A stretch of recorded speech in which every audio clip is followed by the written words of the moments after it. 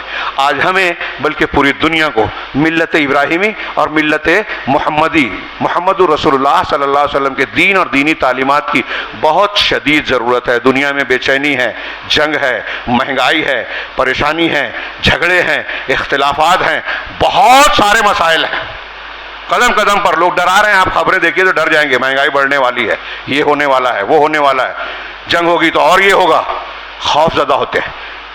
لیکن ایک مومن کو یہ اطمینان ہوتا ہے کہ کائنات کا نظام اللہ چلا رہا ہے۔ لیکن فکر کی بات یہ ہے کہ یہ سب جاننے کے باوجود بھی ہم خاموش رہیں، ہم اللہ کی طرف نہ پلٹیں، اپنے گناہوں سے توبہ نہ کریں، اپنے گھر اور اپنی اصلاح نہ کریں، تو پھر جیسا ہے ویسا ہی ہوتا رہے گا۔ اگر ہم چاہتے ہیں کہ یہ مسائل بھی حل ہوں، ہاں، یہ جو دنیا میں فسادات ہو رہے ہیں اس کی آنچ اور بھنک ہمارے گھروں میں نہ پہنچے، ہمارے گھر بلڈوزر سے بچے، ہمارے بچے عزت اور سعادت پائیں، تو ہمیں ضروری ہے کہ ملت ابراہیمی اور ملت محمدی، دین محمدی کو گلے لگائیں۔ ہر صبح ہم وعدہ کرتے ہیں اصبحنا علی فطرت الاسلام وعلی کلمۃ الاخلاص وعلی دین نبینا محمد صلی اللہ علیہ وسلم وعلی ملت ابراہیم حنیفا مسلما وما کان من المشرکین۔ صبح شام کے اذکار میں یہ ہے اصبحنا اور امسینا، ہم نے صبح کی حسبانا اعلی اسلام کی فطرت پر، دین اخلاص پر، اور محمد صلی اللہ علیہ وسلم کے طریقے اور دین پر، اور ابراہیم کی ملت پر جو کہ حنیف تھے، موحد تھے، مشرک نہیں تھے۔ تو کیا ہم صبح شام یہ جو کہتے ہیں اس پر پورے اترتے ہیں؟ اللہ ہمیں توفیق دے کہ ہم پورے اتریں۔ اقول قولی ھذا واستغفر اللہ لکم ولسائر المسلمین، بارک اللہ لنا ولکم فی القرآن المجید ونفعنا وإیاکم بالآیات والذکر الحکیم، انہ تعالی جواد کریم ملک بر رحیم۔